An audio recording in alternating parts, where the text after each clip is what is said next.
So now I would like to invite the First Lady of Montana, Susan Gianforte, to join us with Nancy Schlepp, who is the Montana Chamber of Commerce Board Chair and Vice President of Communications and Government Affairs for Sand Fire Resources. Thanks, ladies.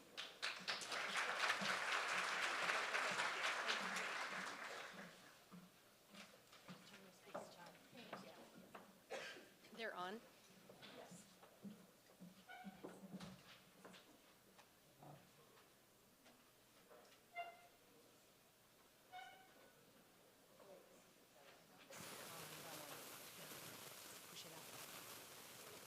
This is exciting. First Lady Susan Gianforte, we are so thankful that you joined us for today. And I want you all to know what an amazing career the First Lady has had in her own right, and that we get to honor and just really celebrate you today. So I'm thankful for that. And I'm thankful that you're going to share your story with us today. So let's start at the beginning. Let's start with your early education journey. Where did you attend school, and what influenced your path? Thank you.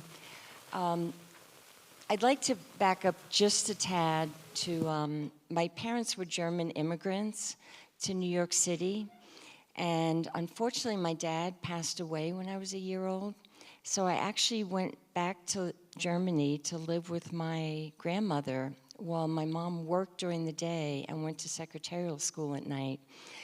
She was determined to stay here in the US for the opportunities that she believed were here. So then at 3 years old, she brought me back and we started life together, just me and her.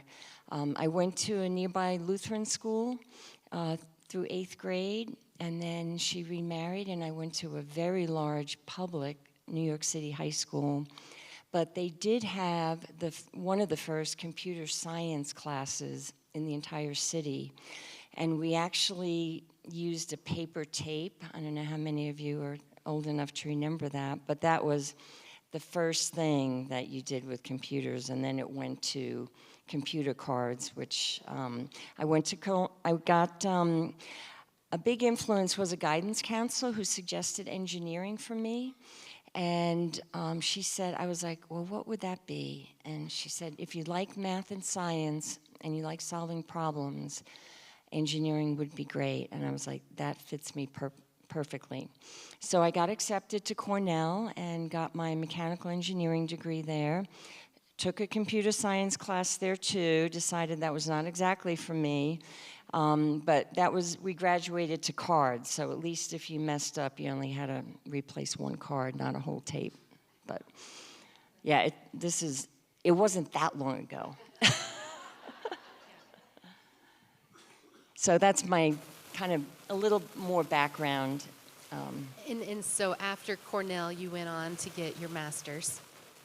Correct. Yeah, so I accepted a job. I had some great internships. I got a scholarship with General Motors, so I got to work at the General Motors Tech Center in Michigan for a couple summers. But I accepted a job after Cornell to Bell Labs, and you have to have a master's to work there at the time, and so they sent me to get a master's in mechanical engineering, went to UC Berkeley, and then I started working in '82, and that was a very interesting, inspirational place to work at the time. So let's talk about your work career a little bit. Can you tell us your roles you took on? And you worked on some really incredible projects. Can you talk about that a little bit too? Sure. So at the labs, I was working on their private branch exchanges, but I quickly realized I liked the business side of technology better, so I kept moving into more business roles like systems engineering and then product management. But I went back pretty quickly and worked on my MBA. I went for 4 years at night at New York University, and that was right at the time that Bell Labs was breaking up. So I took a job with a consulting firm, KPMG, Pete Malwick, and then to a subsidiary called Nolan Norton that worked on strategic technology. Like, how do you leverage computers in your business to make processes more effective. And that was super interesting. My favorite job is consulting, because you're always like bringing what you just learned to the next client, and you're always building on that. I feel like you learn twice as much in any given amount of time consulting. So. And while you were working full-time is when you were getting your MBA. Yes. Yes. So that was, it wasn't too bad. They gave me time off, and I managed to schedule all my classes on one afternoon, so I would just take the train up to the city and do the classes and come back down. But I did meet my husband, future husband Greg, at Bell Labs pretty soon after I started my MBA, and we met at the donut table giving blood. For those that don't know the story, it's the only story I've heard of that particular way to meet somebody that you're going to marry. But yeah, he was with me through the MBA, and then after I started consulting, we got married, and pretty soon got surprisingly pregnant. So my poor boss, I went in 3 times to him to tell him I was pregnant, the partner of the firm. But yeah, so once I started working and we got married and then had a child, then I went part-time. So I was part-time for our first 2 sons. I did 3 days a week all in a row, Tuesday, Wednesday, Thursday. And that worked out pretty well. And they were pretty understanding, and I took some consulting jobs that didn't require as much travel as some of the other ones where you kind of go to the client for the whole week, and that wasn't going to work out too well. And then Greg was starting a business, so he, had his business, and I was consulting and traveling, and 2 kids, and then we had a 3rd kid. So then I stopped working. So you had a lot of responsibility. What kept you motivated through that time period? Gosh, I think if you're just working on what you think is worthwhile, I mean, I loved my work, I loved my husband, I loved my children, so you just kind of balance. I mean, you do have to have good childcare. For the first child, I brought him to neighbors' homes that also had children in the home. And then for the second child, then I had somebody come in just for the time that I was gone. But as I told people, they're like, oh, you're managing to do everything. And it's like, when I'm here working, somebody is full-time taking care of my children. That job doesn't go away. It still has to happen. Right. I think a lot of women in this room can relate to that and the juggle and what that means to all of us. Mm-hmm. So next, you all moved to Montana and continued doing operations for the governor's startups, raising 4 children, and playing a pivotal role in establishing Right Now Technologies. That is a full plate. Yeah, so when I stopped working consulting, we were still back east, and he did have startups then, and so I was helping with that, and I thought my career was over when I left consulting. But when we started working together, it was like, oh, this is really, this is fun, and I'm using some skills. And then when he sold his business, we wanted to raise our kids. We wanted to live where we wanted to raise our kids. So we did a big trip out to Montana, 3 weeks, drove all around western Montana camping with the 3 boys, and fell in love with Bozeman. It was like, this is it. We just knew it. So he came back 2 weeks later and bought the house that we still live in today. And then we moved here the next summer. We had to sell our house back east. And we were involved in a couple startups when we got here, actually. Right Now wasn't the first one. But then he had the idea of Right Now Technologies. And I even brought the folder. It says RNT. I found this in our cabinet a couple years ago, where he had the first sheet of paper to start the idea for Right Now Technologies. We have other folders with other names on them, but this one was the winner. So then I started helping. I do all the back office, and he does the product and the sales. And that's kind of how we split it up in the startup phase. So one of the things I am impressed with is your love for STEM education. And how did your experience to this point shape your journey and open the doors for one of your passions, promoting STEM?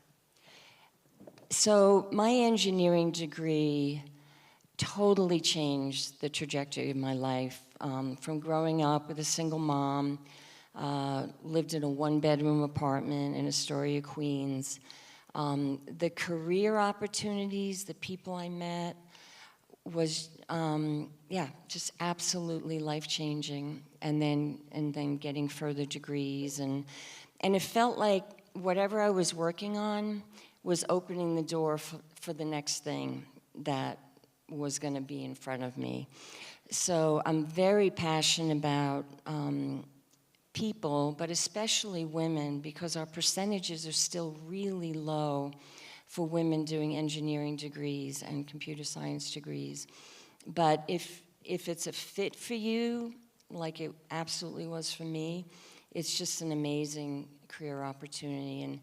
And my husband and I feel that everyone should take at least one computer science class, if not a minor, and whatever degree you end up with will be that much more valuable to have that computer skill background, because everything is using computer these days. So I do advocate for that a lot.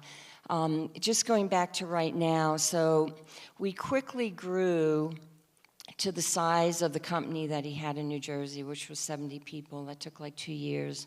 And we knew the idea was really going to take off, which was customer service over the internet. And so he had to hire CFO, COO, and so I stopped working and went back to being a full-time mom. But I stayed involved as a sounding board and hosting employees at our home. We'd have employees every month, hosting customers at our home, and then I would travel to our various locations with him when I could, bring the kids along when we could. When we sold, so we started in 97, hired our first employee in 98, and then in 2012, went public almost in 01, tech bubble burst, then went public in 04, and then in 2012 we sold to Oracle, just for anyone that doesn't have the background. We had 1,100 employees at the time, half were in Bozeman, and we had 17 offices around the world. So it was a big organization, very dispersed, lots of different cultures, but a very exciting time to have grown that quickly. And not surprising but unexpected was when people were hired by Oracle and then they decided to leave, a lot of people left and started their own businesses here in Bozeman. So we've had this tech boom, along with the High Tech Alliance getting started, High Tech Business Alliance, which has also really helped statewide technology firms get started and provide support. So it's been amazing. Looking back when we moved here, Greg actually said, I would like Montana or Bozeman to be Silicon Gulch the way there's a Silicon Valley in California. Like, he really saw a future for tech here. And I think we're well on the way. I think we are, especially this last year with the designation of the Headwaters Tech Hub, which is really fortunate for our state. Yeah. Absolutely. Thank you for sharing that story. Let's switch a little bit to another one of your passions, which is early education and early literacy. Nationwide, but especially in Montana. You've worked a lot on this issue. Can you please tell us about that journey?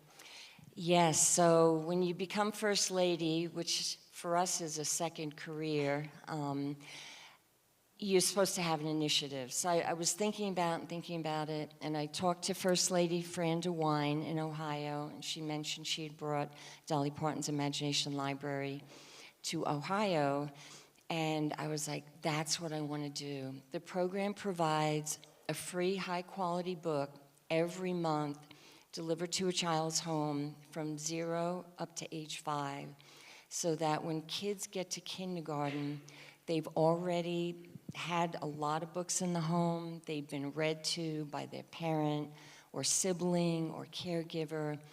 And the data in states that have had it for a while shows that kids are ready to learn to read, if not already reading, and ready to learn because they're used to sitting and talking and interacting with information with someone that cares about them.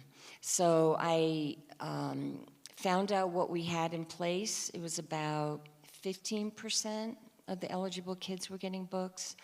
And I contacted Dollywood Foundation. I found affiliates in every county that wasn't covered, every zip code.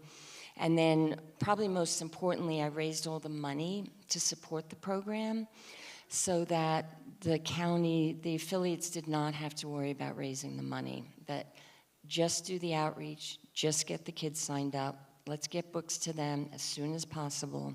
And I'm happy to say we have 45% of kids right now enrolled, and we have another 10% that have graduated. So they've had some number of months or years with getting books already.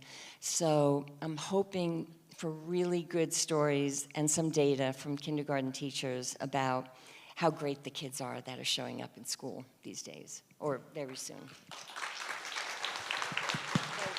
Thank you so much. Get those kids registered at imaginationlibrary.com. You just click check availability. And so to go a little bit more into the program, it is automatic if there are kids from the ages of 0 up to 5, so they Okay. graduate at age 5. But it's automatic, you have to register them. But it literally can take you a minute on the website, imaginationlibrary.com. My foundation, we had no 501c3 for the First Lady, First Lady's Initiative, so I had to form that and, bylaws, board, get IRS approval, that stuff. So that's where the fundraising money goes into, but all of the money in Treasure State right now is supporting the Imagination Library program in Montana. Thank you for all of your work on that. Very important, and I think we'll see a different. I remember as a child loving getting a new book. I remember loving going to the library. I loved doing it with my children, and I know this was really important to you as well. You had a lot of reading in the home with your children as well. Yeah, so personally, I saw, we didn't let our kids watch TV. So they always had a lot of books. We went to the library every week.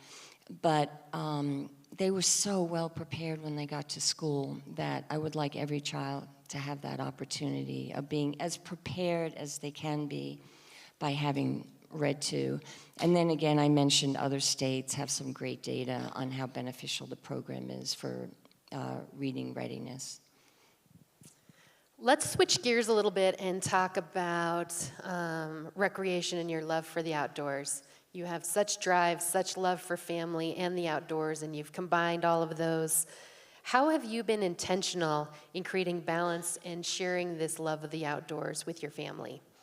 Thank you, Nancy. So as I mentioned, we moved here because we wanted to raise our kids in the outdoors, so that was a huge priority for us.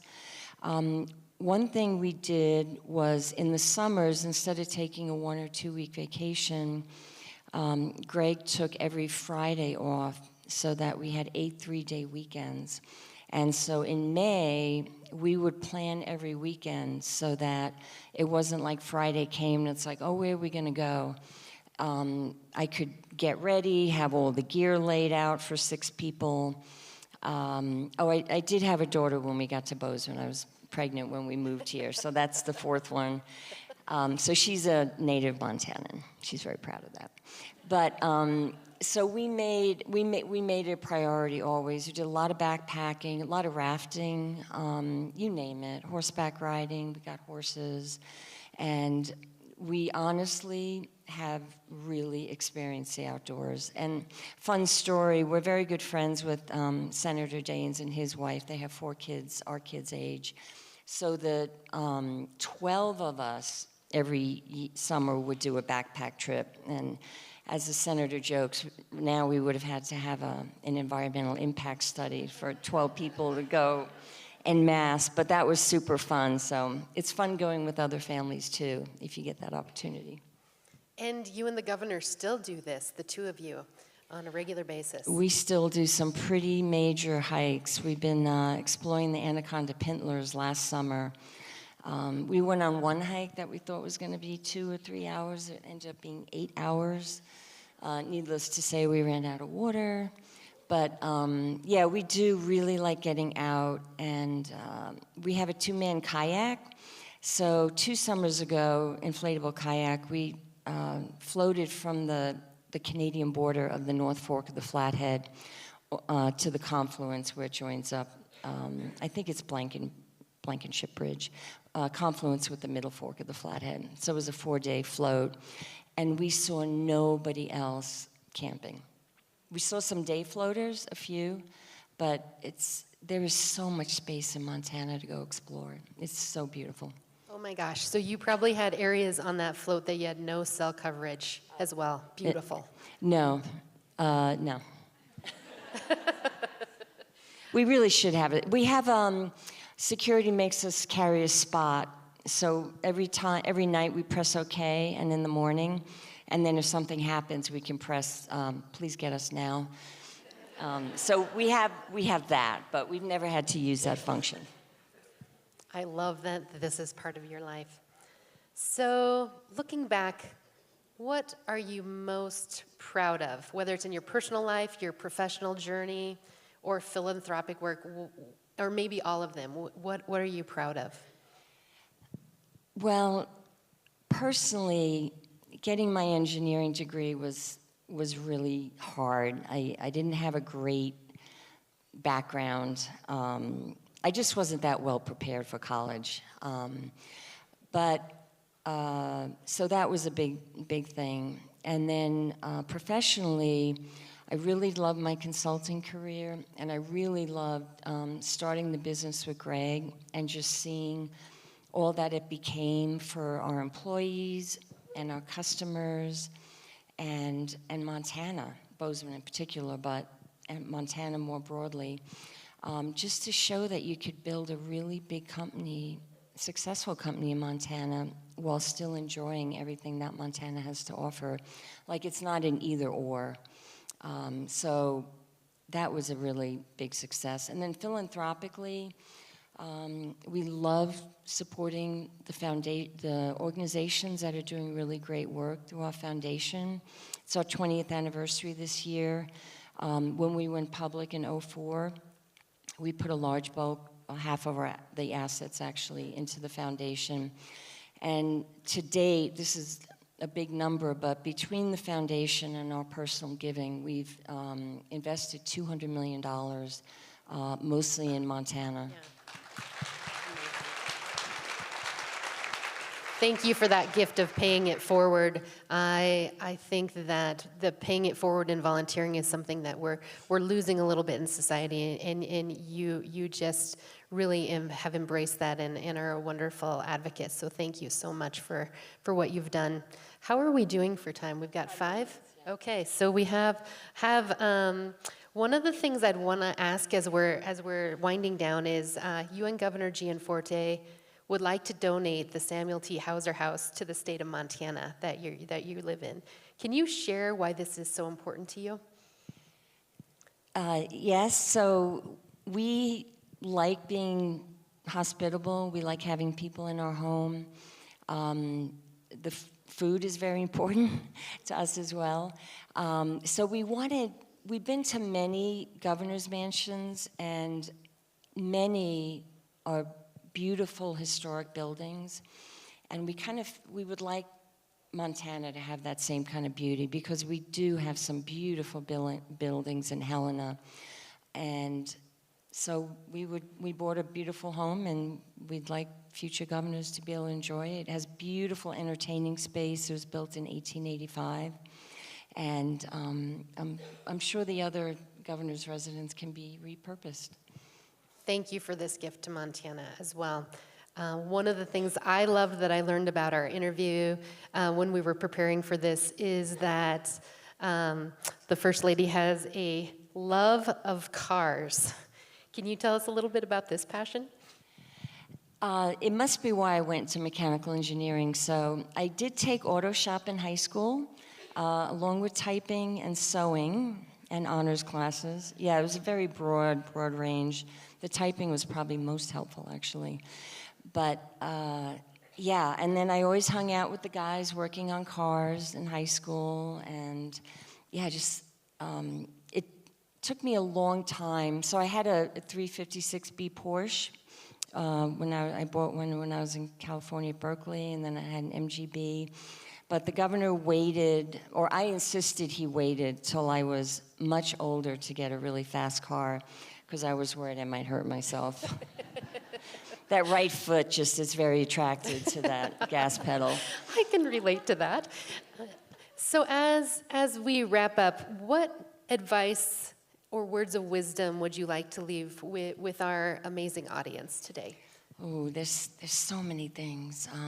I will mention that the governor has written a bootstrap book, Bootstrapping with Almost No Money, or How to Start a Business with Only No Money. You can get it free on bozeman.com.